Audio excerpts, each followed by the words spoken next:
berislam itu. Di saat senang kita bersyukur, di saat susah kita bersabar, di saat sesuai keinginan kita dengan keinginan Allah, sejalan keinginan kita dengan keinginan Allah, alhamdulillah. Tak sesuai keinginan kita dengan keinginan Allah, innalillah. Semuanya tetap ada Allahnya di dalam. Saat apa yang kita mau, itulah yang Allah beri, alhamdulillah wa syukrulillah. Di saat tak sesuai dengan yang kita harapkan, saat itu kita mampu berkata, Masya Allah, la yasuqul khaira illallah. Tidak ada yang bisa mendatangkan kebaikan kecuali Allah. Wa la yasrifu su'a illallah. Tidak ada yang dapat menolak keburukan kecuali Allah. Wan nafi'u, dialah yang datangkan manfaat. Wad darru, dia pula yang menolak mudarat. Bismillahirrahmanirrahim. Assalamualaikum warahmatullahi wabarakatuh. Alhamdulillah, wassalatu wassalamu ala Rasulillah wa ala alihi wa sahbihi wa man tabi'ahu wa mawalah.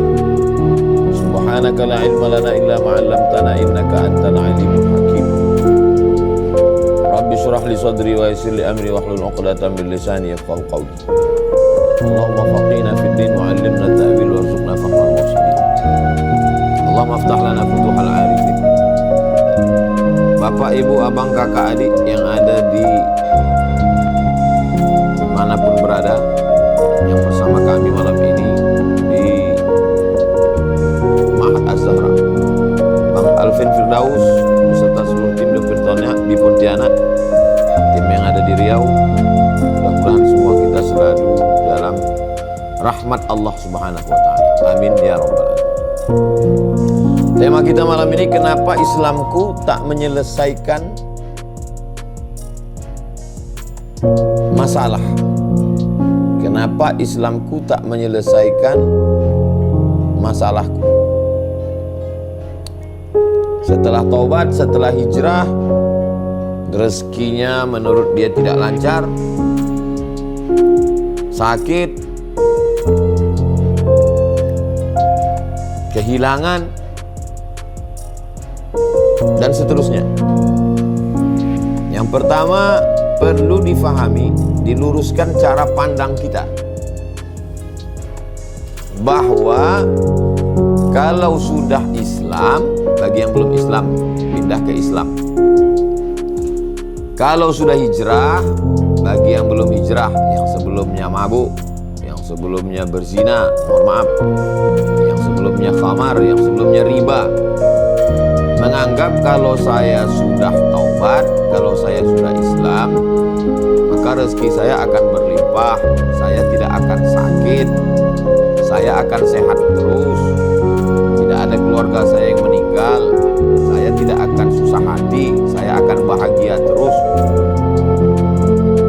Lalu kemudian setelah berhijab, setelah taubat, setelah resign, setelah keluar dari riba, setelah masuk Islam, kalau memang sebelumnya tidak Islam, kok rezekinya tidak berlimpah, kok ada keluarga yang meninggal, kok malah sakit, kok malah kehilangan.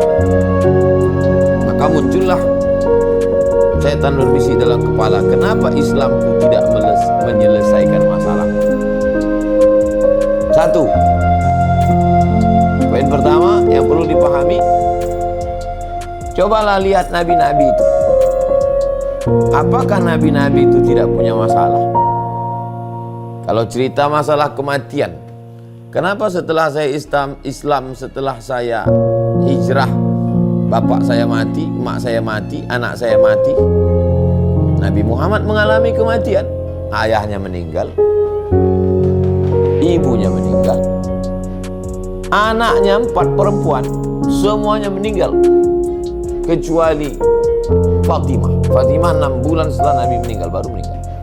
Anaknya laki-laki Al-Qasim meninggal, Ibrahim meninggal, Abdullah meninggal. Jadi pernyataan kita bahwa kalau sudah taubat, sudah hijrah, umurnya panjang-panjang, berarti kita keliru. Kemudian tentang masalah sakit, kenapa setelah masuk Islam saya sakit? Kenapa setelah saya hijrah saya sakit? Kenapa setelah saya resign saya sakit? Cerita masalah sakit, Nabi Ayub sakit. Nabi mengalami sakit. Nabi SAW kena racun. Sahabat Nabi ya bahkan ada yang meninggal.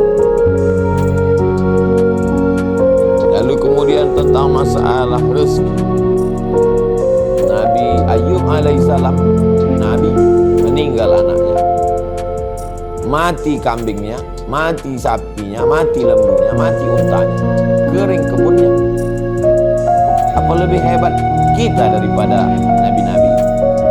Faksusil qasas, ceritakan kisah-kisah ini. La'allahum yatafakkarun, mudah-mudahan mereka berpikir, oh iya ya, masa aku baru aja masuk Islam, baru aja taubat, baru aja hijrah, sudah mengatakan kok Islamku tak menyelesaikan masalah? Ternyata cara pandang kita yang salah. Dengan berislam bukan berarti tidak ada masalah dalam hidup. Dengan bertobat, dengan berhijrah bukan berarti semua jalan berubah jadi jalan tol mulus tanpa hambatan.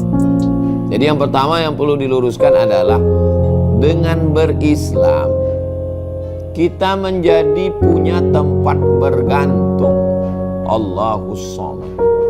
Bedanya kalau sebelum Islam, ketika datang kematian, datang kesulitan, datang kesusahan, kita mengadunya ke diskotik, mengadunya ke narkoba, mengadunya ke dukun, bahkan berakhir dengan bunuh diri. Angka bunuh diri paling tinggi di Eropa, Amerika, Jepang, Korea, kesepian, tak ada tempat mengadu. Jadi kalau begitu, setelah berislam bukan berarti tidak ada masalah dalam hidup. Setelah berislam punya tempat bergantung ketika ada masalah. Itu yang perlu diluruskan. Kalau tidak nanti orang bisa jadi ateis. Ustadz pun juga perlu meluruskan. Anda kalau sudah taubat, kalau sudah hijrah nanti, masalah Anda tetap ada.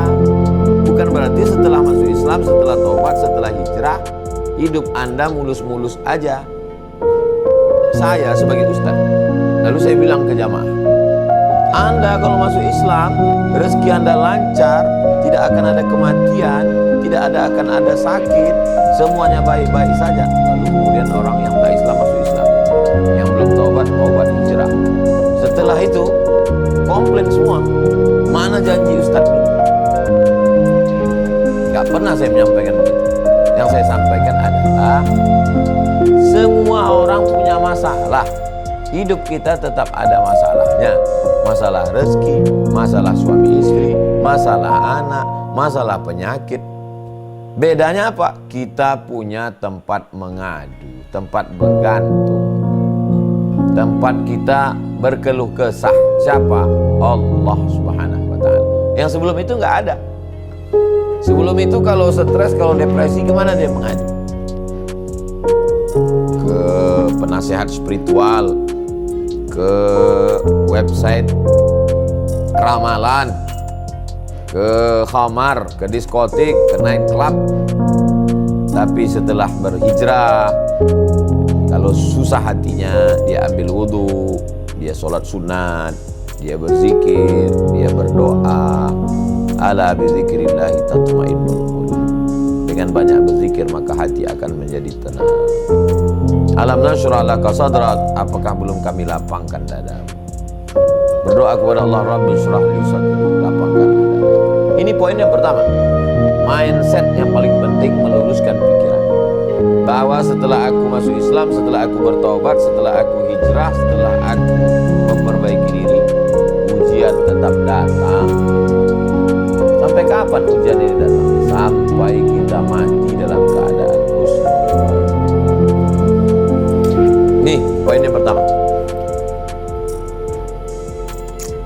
Poin yang kedua, bahwa kesulitan, kesakitan, kesempitan, kematian, kesulitan hidup, kesempitan rezeki, kesakitan, rasa sakit, kematian, itu bagian dari ibadah. Ibadah itu. Kita selama ini menganggap ibadah itu sholat, sedekah, zakat, wakaf, infak, pergi haji dan umrah, jihad fisabilillah. Itu ibadah. Tapi jangan lupa, ibadah ada yang sifatnya mengeluarkan, ada ibadah itu yang sifatnya menahan. Contoh yang mengeluarkan uang, zakat, wakaf, infak, sedekah. Mengeluarkan suara, baca Quran, azan, talbiyah. Mengeluarkan tenaga, bangun masjid, tawaf, sa'i, jihad. Mengeluarkan darah, mati syahid. Itu sifat ibadah yang mengeluarkan. Tapi ada ibadah yang menahan. Tahan makan, tahan mata, tahan telinga, tahan pikiran, tahan lisan, tahan kemaluan, tahan kaki. Itu ibadah. Mana yang lebih berat ibadah? Banyak orang yang sanggup bangun masjid. Banyak orang yang sanggup tawaf sa'i umrah setahun 2 kali. Tapi tak banyak yang mampu menahan keluh kesah, sumpah serapah, caci maki, ngamuk, menahan emosi. Makanya ibadah yang paling lama itu menahan. Mana ibadah yang paling lama? Puasa 1 bulan. Menahan. Karena itu yang paling berat.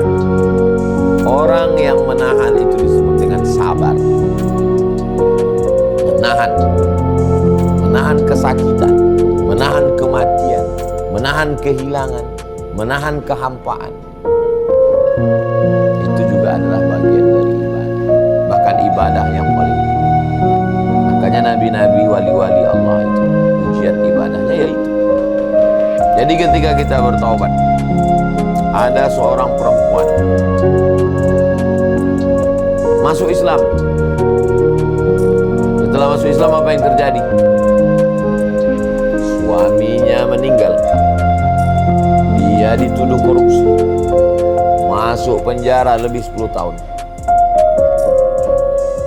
Ayahnya merasa dipermalukan karena dianggap tidak berhasil mendidik anak di tengah agama mereka. Ibadah apa yang didapatkannya? Ibadah yang paling tinggi diperolehnya adalah ibadah menahan. Mampu dia menahan emosinya, mampu dia menahan dirinya, mampu dia menahan tangisnya, mampu menahan sumpah serapah. Pada akhirnya dia adalah pemenangnya. Kalau kita logika berpikirnya, kalau sudah masuk Islam enak-enak saja, berarti bertentangan semua dengan yang dia hadapi. Suaminya meninggal, mestinya suaminya sehat panjang umur. Dituduh korupsi, mestinya hidupnya lancar-lancar.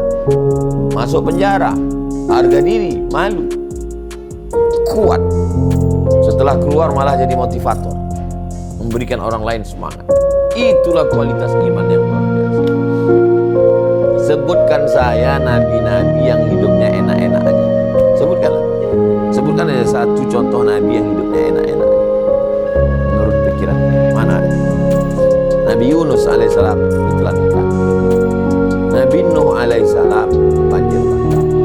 Nabi Musa alaihissalam melawan Fir'aun, menyelamatkan Bani Israel. Bani Israel pun permintaannya minta ampun. Nabi Ibrahim alaihissalam menghadapi penyembah berhala, menghadapi penyembah bintang-bintang. Nabi Isa alaihissalam dituduh sebagai anak zina, mau disalib. Nabi Daud alaihissalam menghadapi raja yang zalim. Nabi Daud alaihissalam, Nabi Sulaiman alaihissalam. Nabi Sulaiman itu kan enak Pak Ustaz. Coba posisikan kita sebagai Nabi Sulaiman. Andai kitalah menjadi Nabi Sulaiman, apakah sanggup kita menghadapi ujian Nabi Sulaiman?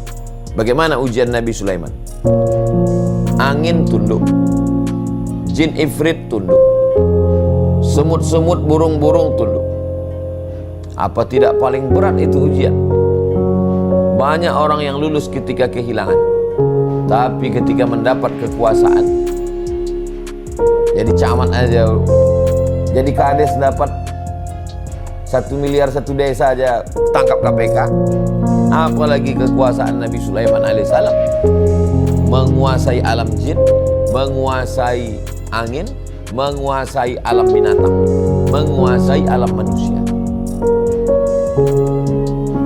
Bayangkan tuh. Wa balawnahum bil hasanat, kami uji mereka dengan hasanat, dengan yang enak-enak, wasayyiat, dengan yang tidak enak. Yang enak dalam pandangan manusia. Jadi sebenarnya setelah kita Islam, setelah kita bertaubat, setelah kita hijrah, kita dihadapkan pada mengalahkan keinginan kita, mengikuti keinginan Allah SWT. Keinginan kita panjang umur, kata Allah, mati. Kita kalahkan keinginan kita, kita ikut keinginan Allah. Menurut keinginan kita adalah melimpah ruah. Kata Allah SWT, uji engkau dengan kekurangan. Setelah kita berusaha berikhtiar, tawakal, berdoa, serah sama Allah, ternyata yang terjadi adalah keinginan Allah, bukan keinginan kita. Islam artinya menyerahkan urusan kita kepada Allah setelah usaha dan ikhtiar. Ini kalau sebelum usaha dan ikhtiar udah nyerahkan pada Allah, itu namanya Jabariyah, sesat itu, bukan Ahlus Sunnah. Sedangkan Ahlus Sunnah adalah mengikut kehendak Allah setelah usaha dan ikhtiar.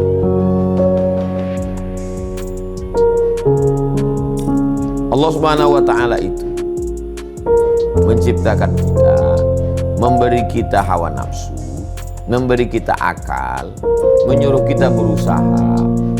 Pada ujungnya, akhirnya Dia ingin kita ikut kehendak Dia, bukan kita memaksa Dia untuk ikut kita. Yang terjadi sekarang apa? Orang manusia, Allah itu dipaksanya ikut Dia dalam masalah rezeki, dalam masalah jodoh, dalam masalah anak, dalam masalah usaha, dalam masalah bisnis. Dipaksanya Allah untuk ikut Dia. Ketika keinginan dia sesuai dengan keinginan Allah, alhamdulillah. Ketika keinginan dia tidak sesuai dengan keinginan Allah, kok gini ya? Apa bedanya dengan orang kafir musyrik jahiliyah? Ketika sesuai keinginan dia dengan keinginan Allah, menangisnya di pintu Ka'bah, dipotongnya lembu, sedekah dia. Ketika tak sesuai keinginan dia dengan keinginan Allah, dicaci makinya Tuhan, berhenti dia menyembah Lata Uzza, habis itu mabuk dia. Jahiliyah Qarnil Isrin, jahiliyah abad 20. Ketika sesuai keinginan dia dengan keinginan Allah, pergi dia umrah, nangis pintu Ka'bah. Ketika tak sesuai keinginan dia dengan keinginan Allah, mabuk dia. Apa ini Tuhan nih kok gini? Mana nih janji Ustaz Somad kemarin, katanya begitu. Apalah beda kita dengan Abu Jahal dan Abu Lahab? Berislam itu di saat senang kita bersyukur, di saat susah kita bersabar, di saat sesuai keinginan kita dengan keinginan Allah, sejalan keinginan kita dengan keinginan Allah, alhamdulillah. Tak sesuai keinginan kita dengan keinginan Allah, innalillah. Semuanya tetap ada Allahnya di dalam. Saat apa yang kita mau, itulah yang Allah beri. Alhamdulillah wa syukrulillah. Di saat tak sesuai dengan yang kita harapkan, saat itu kita mampu berkata, Masya Allah, la yasuqul khaira illallah. Tidak ada yang bisa mendatangkan kebaikan kecuali Allah. Wa la yasrifu su'a illallah. Tidak ada yang dapat menolak keburukan kecuali Allah. Wan nafi'u, dialah yang datangkan manfaat. Wadh-dharru, dia pula yang menolak mudarat. Iyamsaskallahu bidurrin, kalau ada sesuatu yang tidak menyenangkan terjadi pada dirimu, iyamsaskallahu bidurrin fala kashifa lahu illa hu, tidak ada yang bisa yuridka bi khairin, seandainya engkau diinginkan Allah sesuatu, fala radda li fadlih, tidak ada yang bisa menolak kehendak Allah Subhanahu wa taala. Puncak berislam kal mayyit baina man yaghsil, seperti mayat dimandikan orang. Bagaimana mayat saat dimandikan orang? Disiram air, tangannya dikirikan, dikanankan, digosok, dimasukkan kapas ke hidungnya, dicuci kakinya, tak melawan dia. Begitulah kita berserah kepada Allah Subhanahu wa taala. Tapi ini kalimat ini mesti hati-hati. Kalau tidak nanti orang jadi jabariyah. Jabariyah itu nggak ada ikhtiar sama sekali, nggak ada usaha sama sekali. Ya udahlah, serahkan. Itu penyebab kemunduran umat Islam. Jadi tidak mau orang yang sudah hijrah, sudah masuk Islam, sudah taubat, lalu kemudian memahami berislam, dipotong. Jangan potong video saya ini, utuh dia. Kalau tidak nanti orang jadi apatis. Oh, kalau gitu nggak ada usaha. Setelah berusaha, berikhtiar, hutannya dibersihkan, tanahnya dicangkul, dibaca, dikasih pupuk, benihnya ditanam, dijaga, dikasih pagar supaya tidak diganggu babi, pagar plastik supaya tidak dimakan tikus, dibuat orang-orangan sawah supaya tidak ditangkap, berdoa tiap malam supaya hujannya menyuburkan, jangan membanjirkan, dijaga, disemprot pakai pestisida dengan dosis tertentu supaya tidak dimakan wereng. Menurut prediksi akan panen 1 ton. Malang tak dapat ditolak, untung tak dapat diraih. Bukan 1 ton yang datang, habis semuanya rata di pantai angin puting beliung dalam 1 malam. Besok pagi apa yang keluar dari mulut kita? Kenapa Islam tak menyelesaikan masalah? Aku sudah tahajud, aku sudah sedekah, aku sudah berzikir. Berarti kita gagal. Itulah kegagalan kita. Ikhtiarnya sudah, zikirnya sudah, doanya sudah, tawakalnya sudah. Gagalnya ya di situ. Buah ibadah itu di mana? Buah ibadah itu ketika hati bisa menerima apapun yang diberikan Allah Subhanahu wa taala. Itulah buah dari ibadah. Salat kita, puasa sunat kita, sedekah kita, zikir kita, haji dan umrah kita itu. Mana buahnya? Itu kan tanaman. Buahnya adalah ketika kita bisa menerima kejadian-kejadian dalam hidup yang diberikan Allah, dan kita bisa kuat, kita bisa berkata la haula wala quwwata, tiada daya, tiada upaya kecuali Allah. Dan setelah itu kita bangkit. Begitulah kehidupan Nabi Adam setelah jatuh, bangkit. Rabbana zalamna anfusana wa illam taghfir lana wa tarhamna lanakunanna minal khasirin. Setelah jatuh, terusir dari istana Fir'aun, tetap bangkit, memulai kehidupan yang baru, menjadi pengembala kambing Syuaib.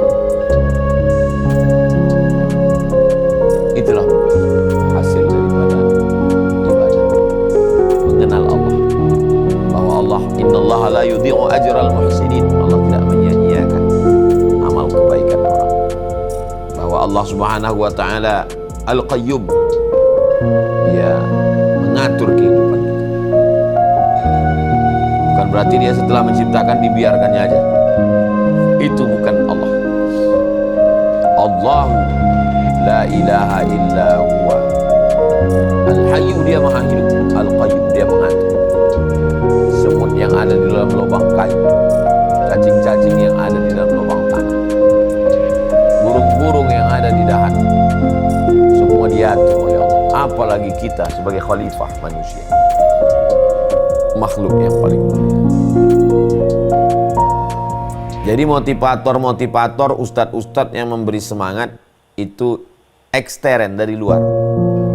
Tetapi yang membangkitkan dari dalam adalah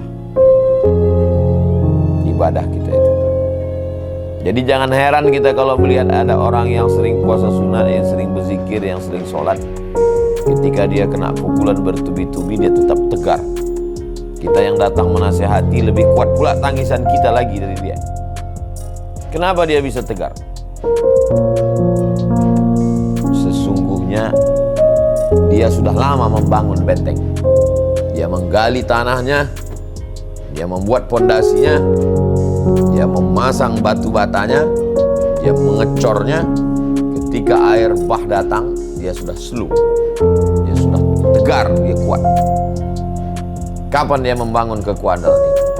Dalam akidah yang kuat, dalam ibadah yang kuat. Itulah kekuatan.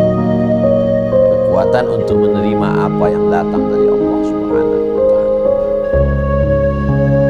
Kenapa ya Allah itu mesti menguji? Mesti ada sakit, mesti ada mati, mesti ada bangkrut, mesti ada susah. Disitulah kualitas manusia. Berapa banyak orang yang hidupnya sezaman dengan Buya Hamka di Indonesia tahun 1900-an, yang lahir tahun 1900-an, antara tahun 1900 dengan sampai 1910. Kenapa yang melejit itu Buya Hamka? Karena pukulan hidup yang luar biasa. Karena pukulan hidup. Begitu banyak manusia. Kenapa orang ini yang diangkat Allah derajatnya? Karena pukulan hidupnya. Baca buku biografinya, tonton film, baru kita tahu kualitasnya. Dari sekian banyak yang ada dalam tanah, kenapa ini yang muncul ke atas? Kenapa ini yang paling mahal? Intan, berlian. Kenapa ini yang paling mahal? Karena proses pembekuan yang sedemikian. Maka puncaknya dialah yang paling keras di antara batu-batu.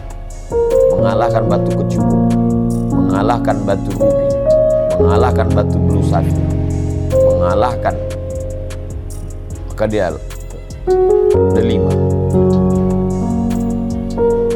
mengalahkan zamrud. Dia yang paling keras. Dia adalah diamond, kata orang. Jadi semakin kuat tekanan, semakin berat ujian, maka di situ sesungguhnya Allah semakin mengangkat derajat manusia. Nabi-nabi di antara yang paling berat jadi nabi, dari nabi-nabi yang paling berat jadi rasul, di antara rasul-rasul yang paling berat jadi ulul azm. Nabi Nuh, Nabi Musa, Nabi Isa, Nabi Ibrahim, Nabi Muhammad SAW. Ini yang paling berat-berat semua. Jadi kalau begitu kita menghadapinya, kita tidak akan mengatakan kenapa Islam tidak menyelesaikan masalah.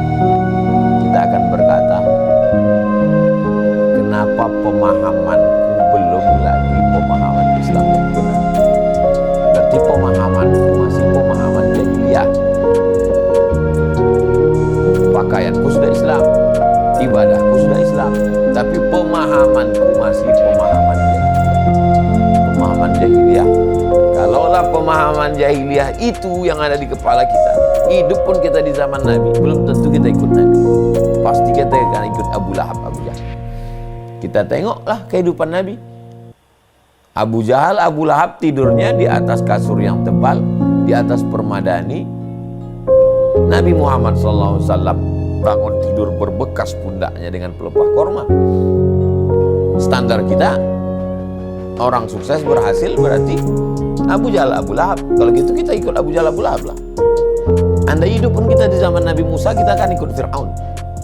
Karena menurut standar kita, orang yang berhasil, punya kekuasaan, kaya raya, ditakuti orang, Fir'aun lah.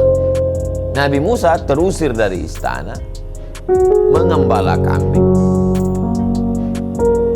Pemahaman kita masih pemahaman jahiliyah.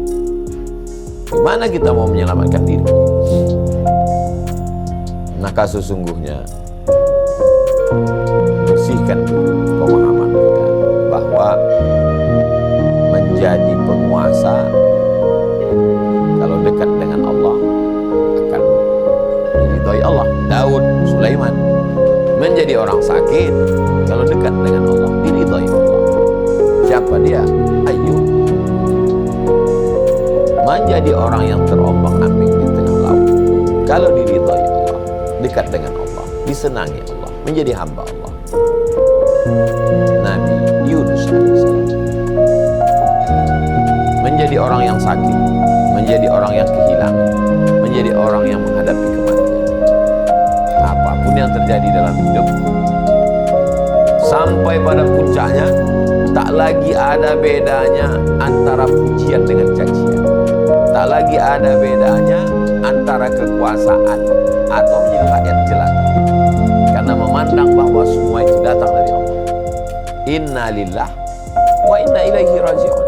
La haula wa la quwata illa billahil aliyil azim. Kalau sudah sampai ke tingkat itu, kita tidak lagi akan bertanya, kenapa Islam tidak menyelesaikan masalah? Karena kita tidak menganggap itu masalah. Kita menganggap itu datang dari Allah, itu ujian Allah. Allah ingin menguji aku. Selalu berprasangka baik kepada Allah. Mungkin Allah mau menghapuskan dosaku. Mungkin Allah sudah menempatkanku di daftar orang penghuni surga, tapi amalku kurang. Mungkin Allah sudah mengangkat derajatku. Mungkin Allah ingin mendudukkan aku di tempat maqamam mahmud, dan selalu memandangnya ke dalam. Mungkin zikirku kurang, mungkin sholatku belum khusyuk, mungkin aku masih ujub, mungkin aku masih riya, mungkin aku belum cukup syarat untuk masuk surga Allah SWT. Selalu menyalahkan diri. Barulah kita bisa berkata Allah subhana, Allah maha suci, wa ta'ala, Allah maha tinggi. Selama ini yang kita rasa, aku udah sholat ya, aku sudah hijrah ya, kok gini ya? Berarti kita sebenarnya sedang berkata subhani, maha suci aku, Allah yang salah. Tapi katanya Allah subhana, Allah maha suci. Kenapa kita masih menyangka diri kita yang suci? Allah yang salah kasih takdir. Nauzubillah. Kita perbaiki pikiran, pemahaman, kita perbaiki ibadah, kita perbaiki hati kita supaya Allah memberikan nur, pencerahan ke dalam hati, supaya kita bisa menerima semua. Jam 20.42, bagaimana biasanya 20.40 saya serahkan ke Bang Alvin Firdaus. Lebih kurang 4 poin supaya kita luruskan pemahaman. Mudah-mudahan menguatkan saya yang menyampaikan, menguatkan jamaah apa yang akan kita hadapi ke depan, bahwa Allah sayang sama kita, bahwa kita mesti meluruskan pemahaman, bahwa kita mesti meningkatkan ibadah, bahwa kita mesti berprasangka baik pada Allah, bahwa kita selalu dalam lindungan Allah, dalam rahmat Allah SWT.